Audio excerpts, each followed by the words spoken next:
Le musée est à Cheveran, donc en 1883, et on voit bien ici, sur ce musée, la destruction qu'il a subie en 1940, c'est-à-dire que toute une aile a été complètement détruite. Ah, vous êtes là.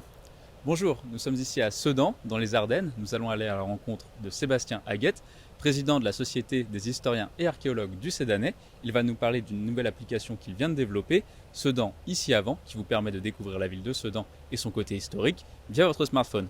Allez, suivez-moi.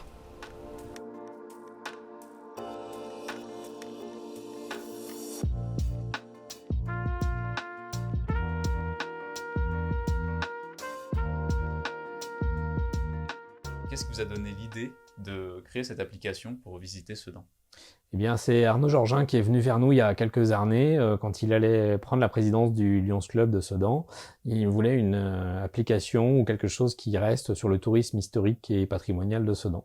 Nous, on est une société d'histoire, donc on voulait un peu sortir de notre confort habituel, des vieux livres, qui est l'image qu'on a souvent, et justement permettre à chacune et à chacun de bénéficier d'informations historiques à destination du plus grand nombre, et donc en particulier des touristes.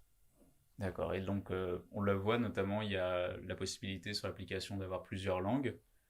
C'était le but aussi, c'était un peu de faire découvrir la ville à des touristes aussi étrangers.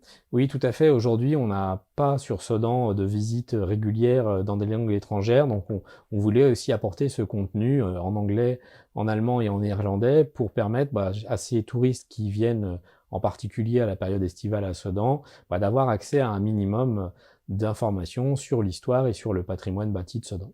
D'accord. L'application, donc, elle s'appelle Sedan ici avant. Qu'est-ce qui a été votre source d'inspiration pour créer une application de ce type?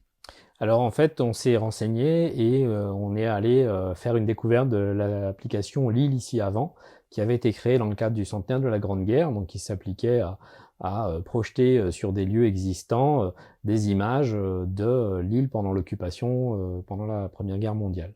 Du coup, ça correspondait très largement à ce que nous avions besoin et envie de réaliser à Sedan, et c'est tout à fait ça l'idée, c'est-à-dire qu'au-delà du contenu du texte, de l'information générale sur le point d'intérêt où vous vous trouvez, vous avez plusieurs images de cet endroit. Par exemple, sur le circuit de visite mai 40, vous avez une image avant les destructions de mai 40, une image des destructions, hélas, et une image aujourd'hui. Comme ça, la personne voit bien où elle est et permet de se resituer dans l'espace tel qu'il était avant et pendant l'événement. Et notamment au niveau des habitants de la ville, est-ce que c'est aussi pour eux un peu mieux comprendre l'histoire de là où ils habitent? Oui, bien sûr, parce que il y a des circuits de visite qui vont forcément s'appliquer de manière plus proche aux habitants, comme les commerces de Sedan qui va sortir dans quelques semaines.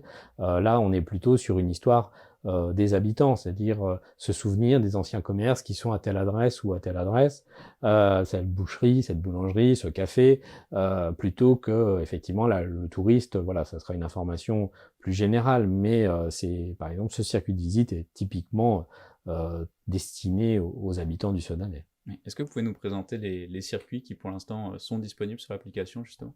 Oui, alors aujourd'hui, on sort avec 2 circuits qui sont disponibles à ce jour. Donc un circuit sur les fortifications de Sedan qui ont été démontées après la guerre de 1870. Le deuxième circuit de visite concerne donc mai 1940, donc la destruction d'environ 7 hectares du centre-ville de Sedan. Eh bien, je propose qu'on aille découvrir justement l'application et de la tester dans la rue, si ça vous va. Et puis, on est parti. Allons-y.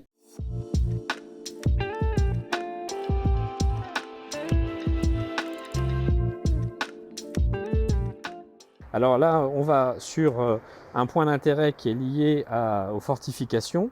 On est exactement à cet endroit-là, à peu près la même profondeur, et on voit bien le bâtiment tel qu'il était à sa construction. Et puis donc là, vous avez un petit texte qui vous permet de prendre connaissance de l'information qui est liée à ce lieu dans Sedan, c'est-à-dire avant même 1870, et à la construction du bâtiment, du musée, avec une explication de pourquoi on avait fait un musée et comment il fonctionnait.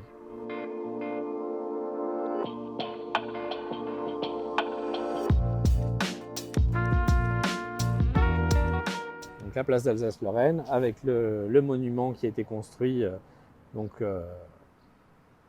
en 1880. Le musée est à Cheveran, donc en 1883, et on voit bien Ici, sur ce musée, la destruction qu'il a subie en 1940, c'est-à-dire que toute une aile a été complètement détruite, et alors qu'on a aussi l'image où on voit bien avant. Et on voit aussi l'évolution des arbres, par exemple, qui sont toujours les mêmes. Donc ça permet aussi de voir sur le temps long l'évolution d'un territoire, d'une place comme celle-ci, avec L'apparition des voitures. voilà, l'apparition des voitures aussi qu'on a devant nous et qui évidemment à l'époque n'existait pas. Super. Bien, merci beaucoup pour toutes ces explications. Je vous en prie. Moi, je vais lancer tout de suite l'application Sedan ici avant pour finir le parcours. Et quant à nous, je vous dis à très bientôt pour un nouveau reportage.